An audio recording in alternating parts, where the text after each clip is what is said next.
Time to get started.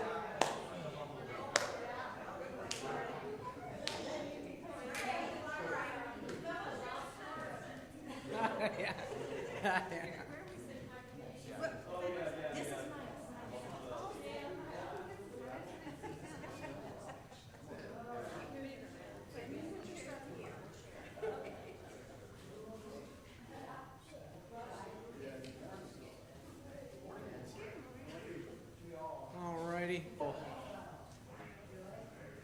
Let everybody get settled in.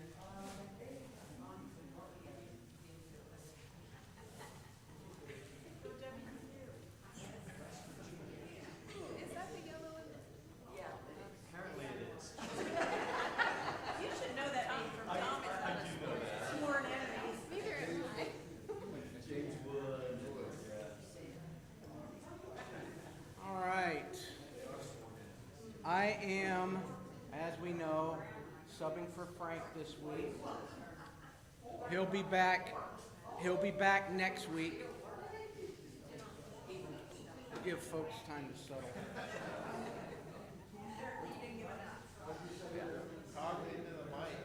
I don't know.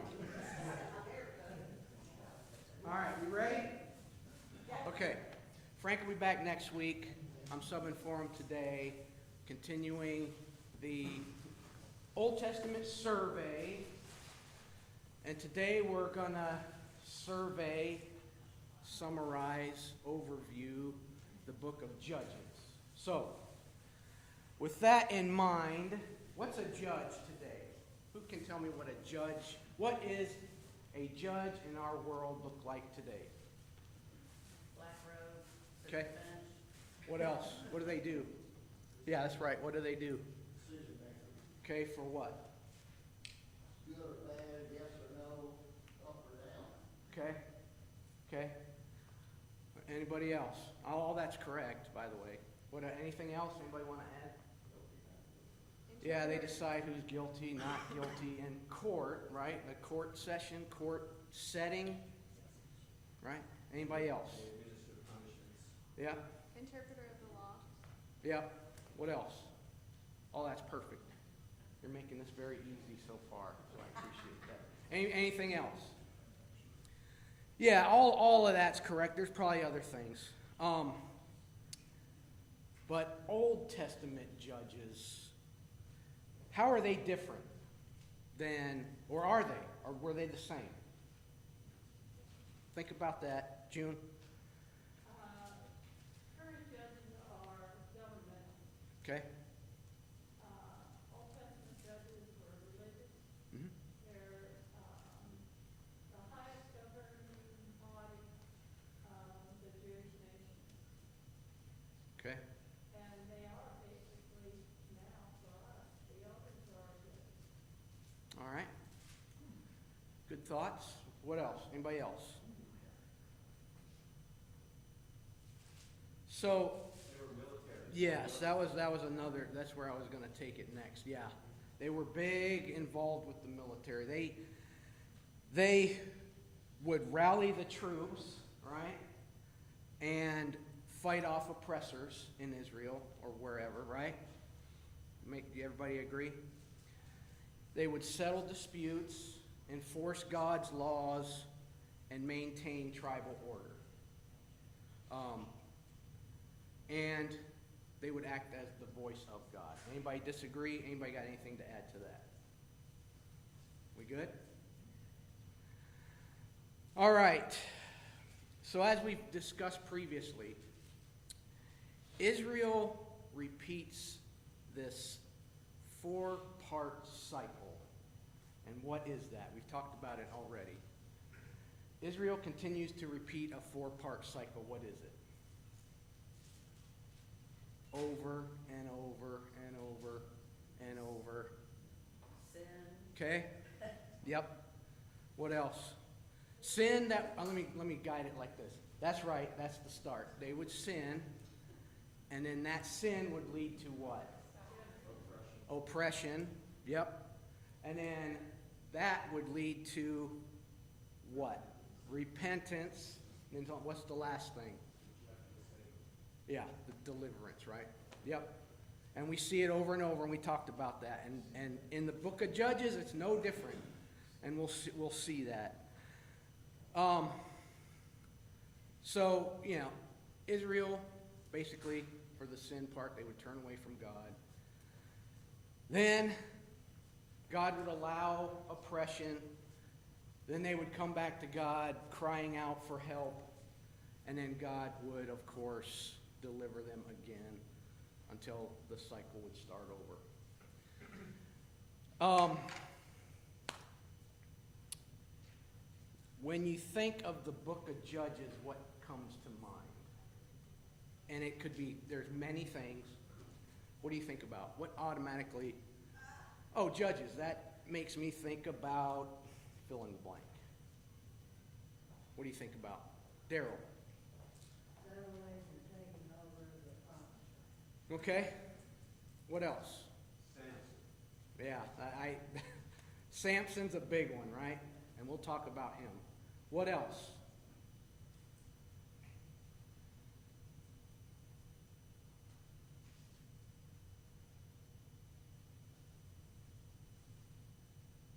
Okay, thanks for the feedback.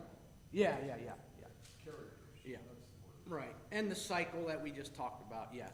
And, and sometimes, probably a lot of times, Samson really comes to mind because he's a big character, he's a character, right? Real. And there's a lot about Samson in here, so, okay, good. And how many judges were there in the book of Judges?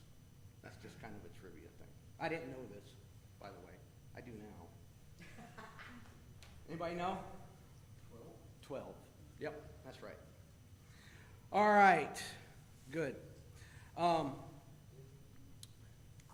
So, who's the author of the book of Judges? Somebody said what? Samuel? Maybe. So here's the thing. The author is actually anonymous. However, it is suggested that the author is Samuel. So, yeah, there we go with that.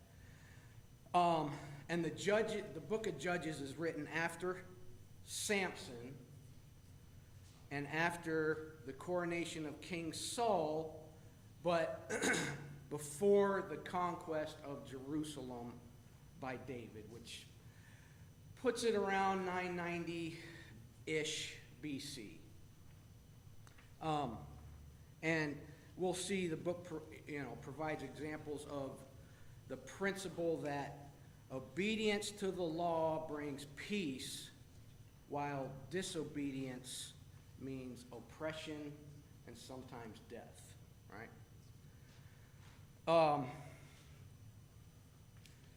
So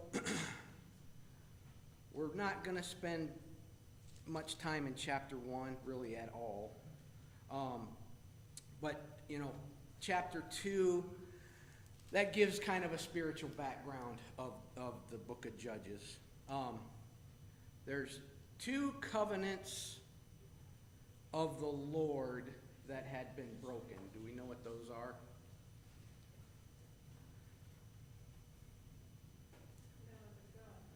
No other gods. That's a big one. And then the second one was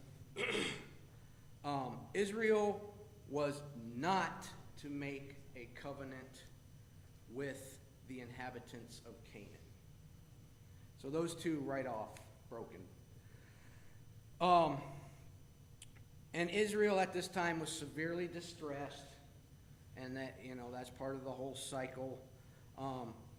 So the Lord raised up judges to deliver them from those who oppressed and plundered them.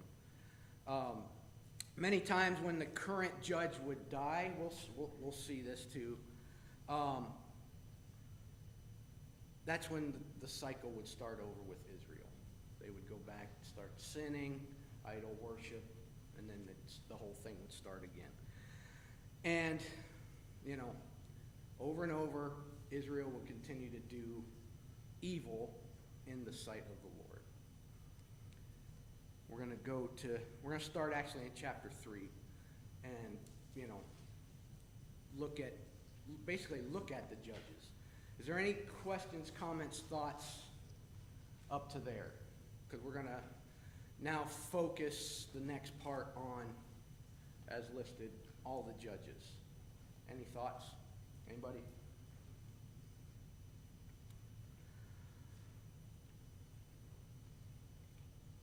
Okay.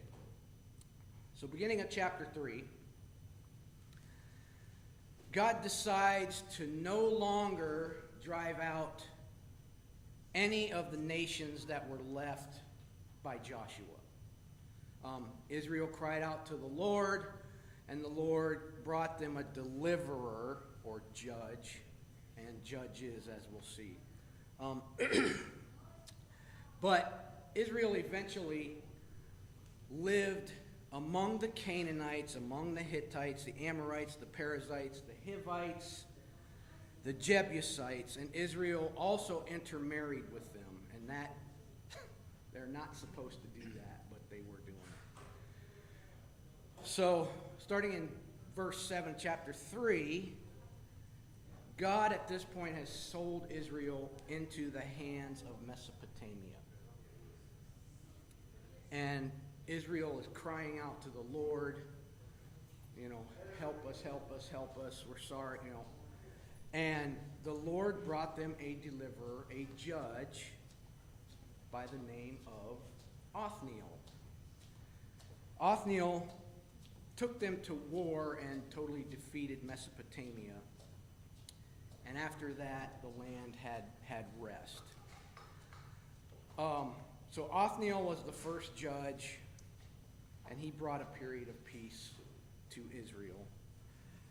And then after Othniel in chapter 3, starting in verse 12, he eventually dies, and then the cycle starts. Israel does evil in the sight of the Lord, and the Lord allows Moab, or the Moabites, to defeat Israel. And they served King Eglon of Moab for 18 years. And if you look, as we go through this, Israel is oppressed each time. It's not a short period. It's like 18 years, 20 years, 40 years, right? And we'll see that more as we go.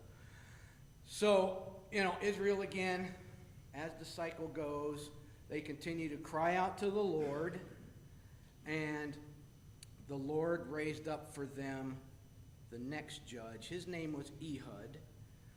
Can somebody read verse 15 about Ehud quickly? Chapter 3, verse 15. Then the people of Israel cried out to the Lord, and the Lord raised up for them a deliverer, Ehud, the son of Gera, the Benjamite, a left-handed man. The people of Israel sent tribute by him to Eglon, the king of Moab. Anything strange about the description of Ehud here? Left-handed, interesting. What in the world? Nowhere else does it ever say, well, he was right-handed. He was ambidextrous. But it points out here, Ehud would be the next judge, and he's left-handed. Just keep that in mind. We'll come to that some more in a second. Interesting, right?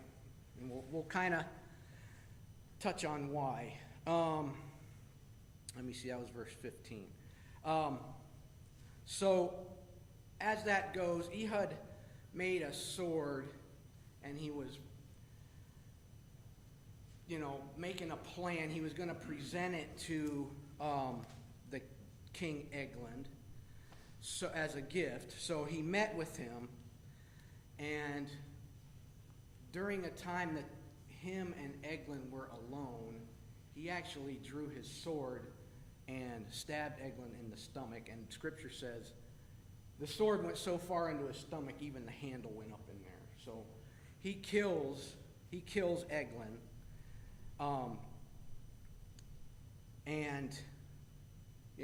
After that, he leads Israel to battle against the Moabites, and they were defeated. And then after that, Israel remained undisturbed for 80 years. So let's think about Ehud. Go back to the whole left-handed, calling out him being left-handed. Why would that be important to mention? Ehud was the next judge. Oh, by the way, he's left-handed, so you know. What's the significance? Maybe. Yep. Probably because people normally fought with the right hand. Mm-hmm. Now the sword in the right hand. Yep. So when they extended the right hand to the king, he wasn't expecting any problem, Okay. and the left hand was free to do its work. Yep. Yep. Right on. I think that's right on. Plus, obviously, it must have been left-handed. Must have been an oddity back in those days. And if you think about it, when Ehud went to meet with the king, they probably searched him, right? Would you agree? He was probably searched before.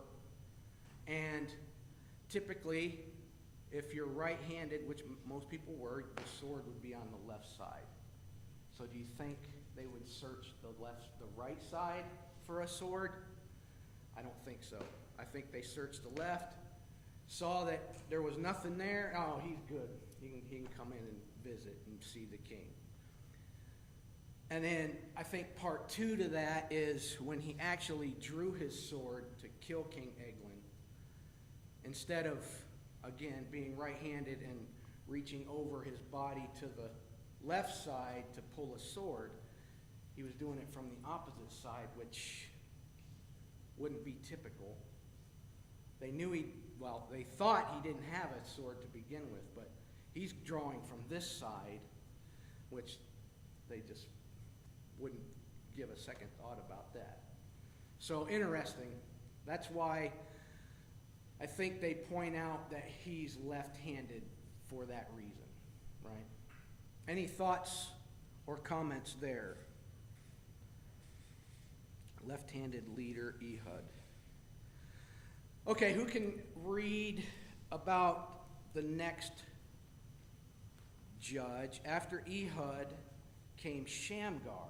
Can somebody read starting in verse 31 to the end of chapter 3? Yeah, go ahead. Come on, we want to hear about Shamgar. Yeah. Yeah, 31 to the end of chapter 3, please.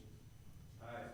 And after him came Shamgar, the son of Anath, who struck down 600 Philistines with an ox goad, and he also saved Israel. Okay. The end of chapter 3. Wait.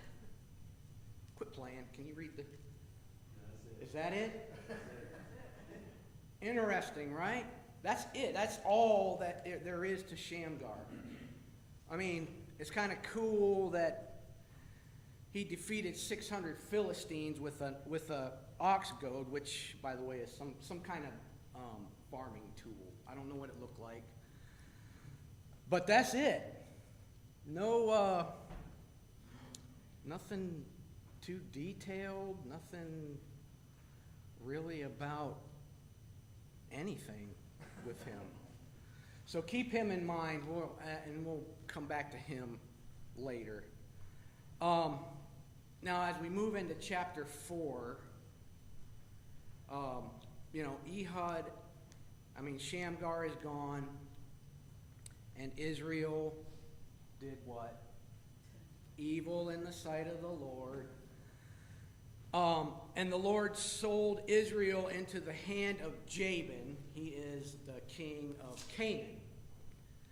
And Israel again cries out to the Lord because this time they're oppressed for 20 years.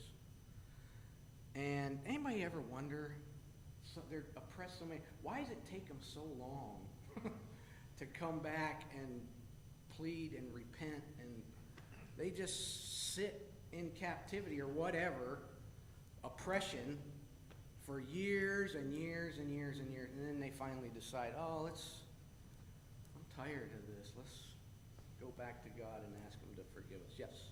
Would it be a change of generation? Okay. Yeah. That would make sense, right? Look it up. Sometimes how long does it take? Yeah, that's right, too. Yes. Are we much different in many ways? No. Well, nothing came easy. Mm-hmm. Nothing came easy for those people. That's the thing you gotta remember. Yeah, They were too busy trying to survive. right. That's right. Yep. So, that brings us our next judge. Interesting. Our next judge is named Deborah. She's not only a judge, she's a prophetess. And Israel actually comes to her, and they want her to judge. They want her to judge them, meaning deliver us, save us, right? So Deborah commands Barak, and Barak is her commander of her military commander, basically.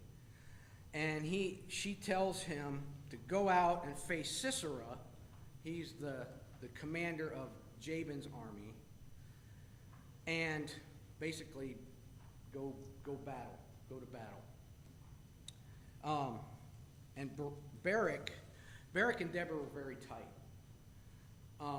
And he does not want to go without her.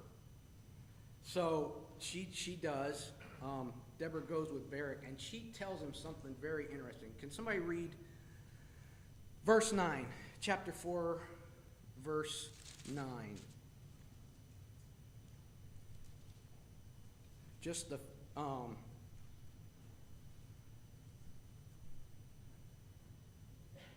go, can somebody just read that verse? Chapter 4, verse 9. And she said, I will surely go with you. Nevertheless, the road on which you are going will not lead you to your Lord. For the Lord will sell Sisera, yeah, that place, into the hand of a woman. Then Deborah arose and went with Barak to Kadesh. Yes. What does she tell him? And when I read this, and I'm not sure, this is just what I think she is making herself crystal clear about this. And what is the statement? She says,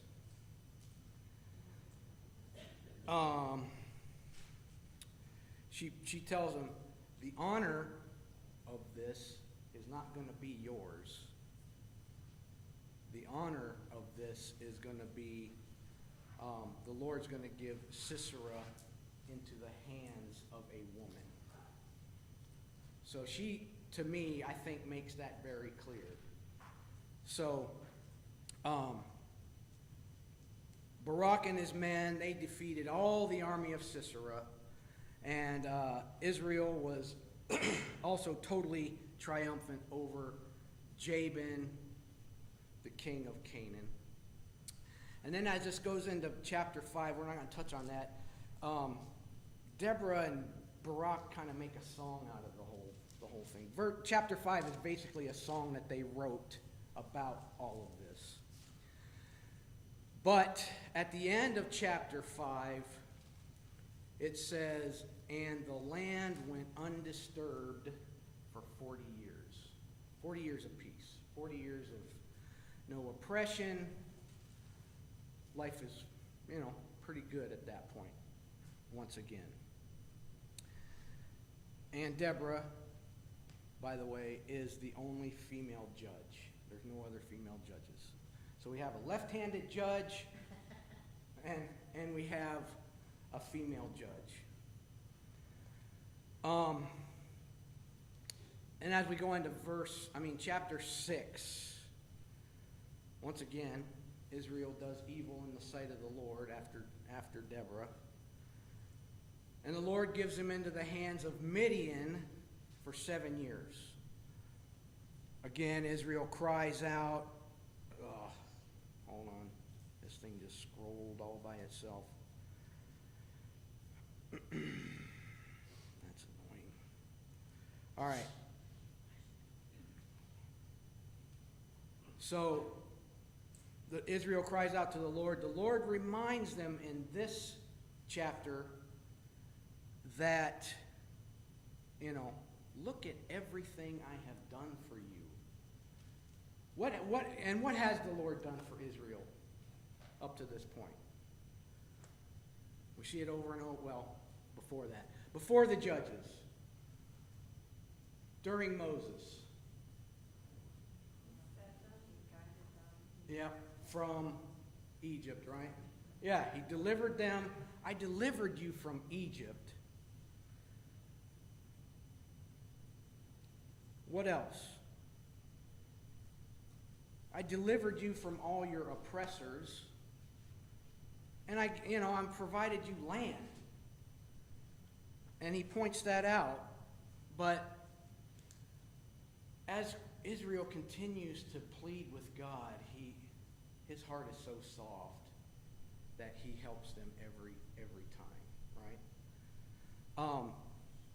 So the angel of the Lord goes to Gideon, that's our next one, and tells him to deliver Israel from the hand of Midian. And in verses 11 to 14, when God says that, he says to Gideon, don't be afraid. He didn't say that to the previous judges. Why do you think he would tell Gideon to judge Israel, and by the way, don't be afraid? Can somebody read verse 14 for that answer?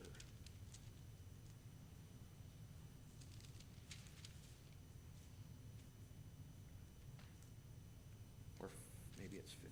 Hold on.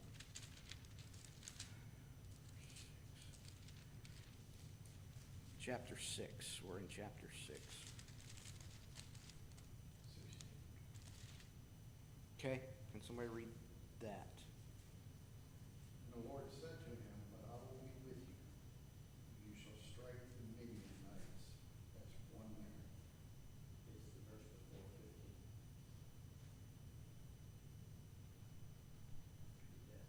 Please, Lord, how can I save Israel? Behold, my clan is the weakest, and I am the least in my father's house. Right. He's young.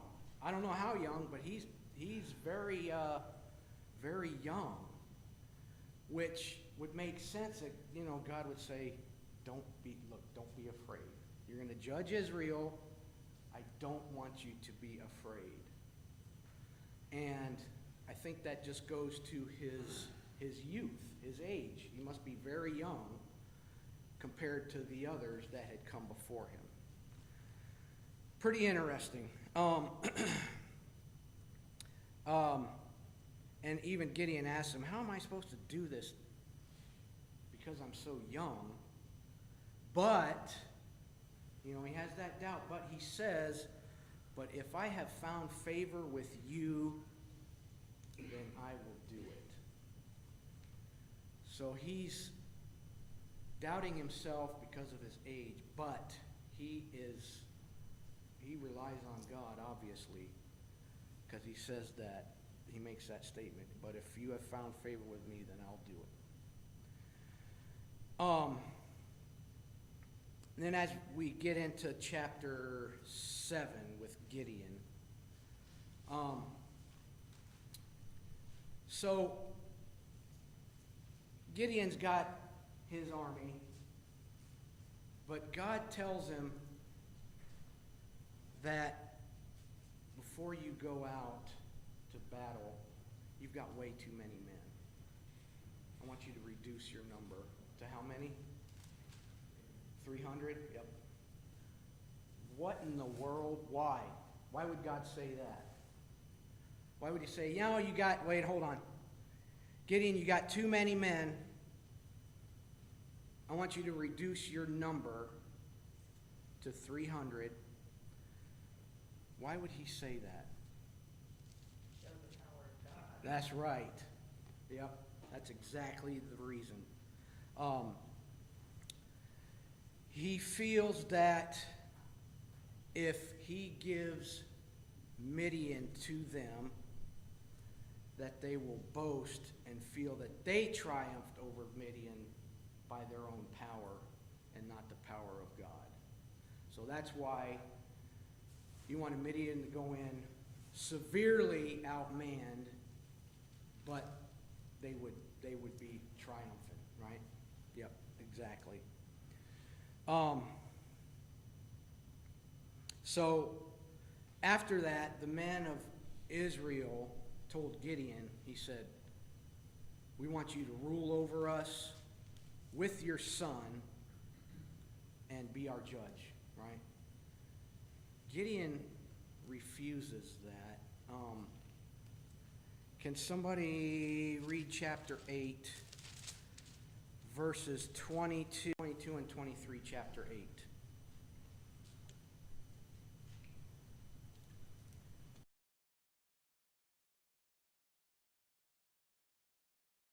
You, your son, and your grandson, because you have saved us out of the hand of Midian. Over you. Look at that. Look at that response. I'm not doing it. God rules over.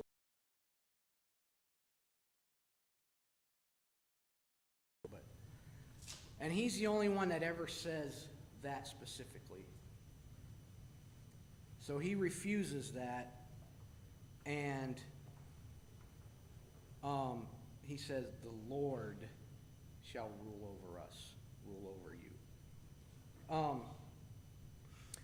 And then, the land at that time after that was, again, undisturbed for 40 years in the days of Gideon.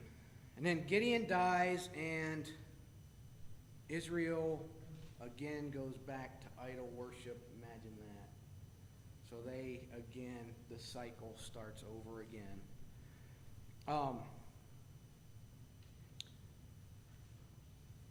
Then we'll get into chapter 9. Chapter 9 starts out with Abimelech was a son of Gideon. The unique thing about Abimelech is he was the son from a concubine. He was not Gideon's wife's son. Does that make sense? Okay. Yes, that's right. That's right. That's right. And matter of fact, Abimelech appeals to the leaders of Shechem and asks them if it's better for 70 men, like you said, he had 70 sons, and he tells them, ask them if it would be better for 70 men to rule over them or if it would be better for one man to rule over you. Abimelech's got tricks, right? So he's talking to them about this, and Abimelech after that then kills all his brothers with the exception of one. And the one that he didn't kill's name was Jotham. And the reason why he didn't kill Jotham is Jotham had hid himself. So he was hidden. And I guess, 70 people, you could probably lose track of one and, not really, think about it. So Jotham escapes, and all the men of Shechem and Beth Millah made Abimelech, it says made him their king, but Jotham warned them and said that, you know what, Abimelech can't offer you any real security, and he is going to end up being the ultimate cause of your destruction. After that, he flees, he escapes, because mouthing off like that isn't going to go over. So he runs off or goes somewhere after that. But Abimelech ruled over Israel for 3 years. And at that time, there was some strife between Abimelech and the men of Shechem, the one he dealt with. And, eventually Abimelech would defeat Shechem, and then Abimelech would capture the city of Tebez. It's spelled Thebez. And within that city, there was a very strong tower in the middle. And all the men and the women that weren't captured or whatever ran there and shut themselves in. So this thing is, when you're locked, you lock yourself in there, it's pretty airtight, pretty secure. So Abimelech comes near to the tower, and a woman, unnamed, drops a millstone that falls on Abimelech's skull and actually crushes it. Doesn't kill him at that point, but he is in bad shape. So the end of Abimelech comes with him calling over his armor bearer, and he tells him to kill him. Please kill me, because I don't want people to think that I died at the hands of a woman. And then, Abimelech is done. His days are over after that. Chapter 10, can somebody read starting verse 1?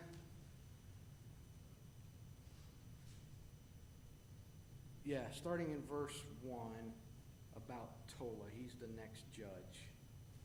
Can someone read that?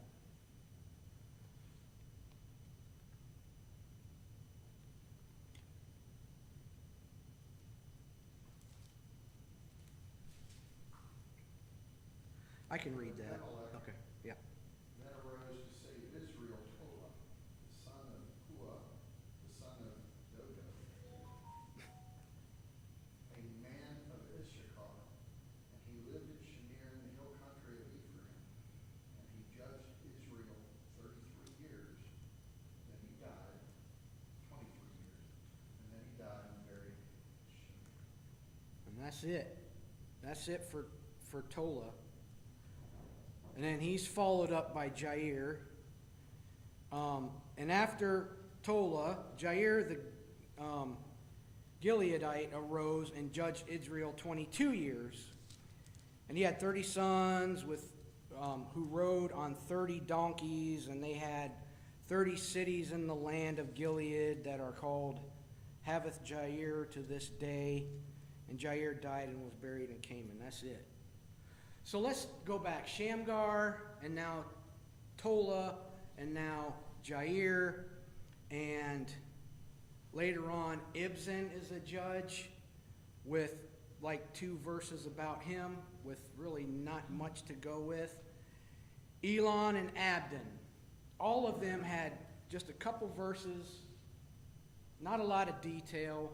Well, this one, they rode 30 donkeys or something, I don't know whatever, but not a lot of detail. Why do you think it was important to include them then in Judges? They were a judge. Yeah. Were they any less a judge than Deborah, than Gideon, than soon we'll look at Samson? Were they any less of a judge than him? Yeah. They were not delivered. Okay. They were telling the people in their enthusiasm began to wane and to run and that time. Yeah. Yeah. So, and another thing to think about is, everything during their time of judgment, everything was good in the land. There was no need for battle, no conflict, no nonsense going on then, so there really isn't much to talk about other than how long they were there, right? Okay, we are coming up on time, so let's jump straight to Samson.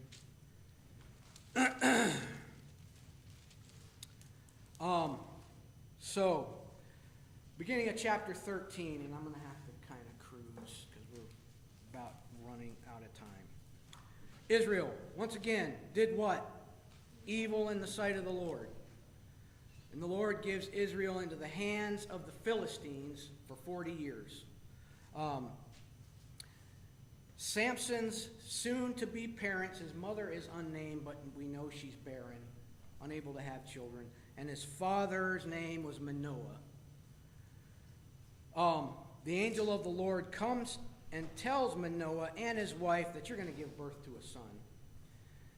And the angel of the Lord tells Manoah's wife not to drink wine or strong drink and not eat anything unclean. Kind of strange, but we'll see. The angel of the Lord also says, no razor shall come upon his head, and he'll be a Nazirite, Nazirite, and he'll deliver Israel from the Philistines. Why? Let's go back to the no strong drink, no cutting hair, no... What? Anybody know why he would say that? And it all circles, it all involves being a Nazirite. Does anybody know what it means to be a Nazirite? Numbers. Can somebody go to Numbers chapter 6? Let me do it. I'm already almost there. Numbers chapter 6, verses 1 through 7. This is the Nazirite vow. Again, the Lord spoke to Moses, saying, speak to the sons of Israel and say to them, when a man or woman makes a special vow, the vow of a Nazirite, to dedicate himself to the Lord, he shall abstain from wine, strong drink. He shall drink no vinegar, whether made from wine or strong drink. Neither shall he drink any grape juice, etc., etc. And all the days of his separation he shall not eat anything that is produced by the grapevine. All the days of his vow of separation, no razor shall pass over his head. He shall be holy until the days are fulfilled, which he separated himself. And it goes on, all the days of his separation to the Lord he shall not go near a dead person. He shall not make himself unclean for his father or his mother, for his brother or for his sister when they die, because his separation to God is on his head. So the vows to a Nazirite explain why God told his mother no strong drink, no etc. Right? All of the Nazirite vows.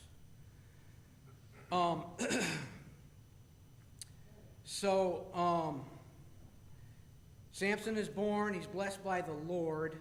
Then, so Samson, he's a very, very strong man from what we read.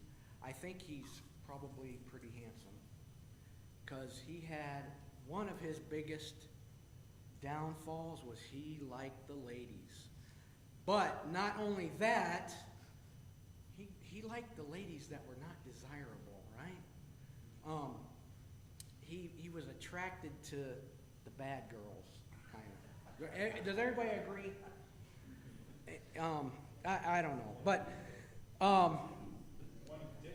yeah. And Samson, at the beginning, he sees in chapter 14, he sees a Philistine woman, wants to marry her. Eventually, he does. Not supposed to do that, but anyway. But God used that marriage to go against the Philistines. And then later on, I'm going to have to skip. Let me see. There was a point where Samson was on the way to Timnah, and a lion jumps out, like, going to attack.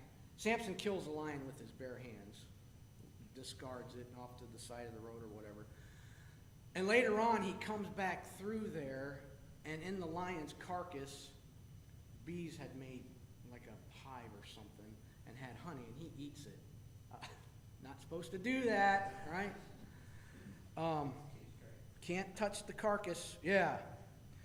So he breaks. vow, I think Samson kind of discarded. And then, the fall of Samson come by the way of Delilah, who is bribed by the Philistine leaders because they want to know, how is he so strong? We need you to find out. So they bribe her. She does it. She asks him multiple times until Samson finally tells her, look, it's my hair. So one day while he's asleep, she has his head shaved. He ends up getting captured, put into prison, labor camp, whatever, gouge out his eyes. And one day they bring him out because they want him to entertain them. And at this point, his hair has started to grow back. And that's when he pushes the pillars down of the facility, kills everybody in it, including himself. But right before he does that, Samson prays to God for strength. And he says, one last time, give me the strength, God, one last time. And he pushes down the temple pillars. Everybody's killed, including Samson. So, we're going to have to wrap this up. With the judges and today, and let's think about, we see it over and over. Israel sinning, Israel repenting, Israel oppressed, Israel being delivered. I got the order a little back. Anyway, do we not do that today? Still. They're really no different than we are. We do the same thing, and I'm going to point at we do the same thing. It's just that, the physical part, the physical punishment isn't the same, maybe. But, what we're doing to God and that's no different. No different. And then the very last part, the very last chapters are 17 to 21.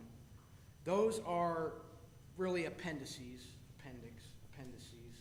You know what I'm saying. They're not in chronological order,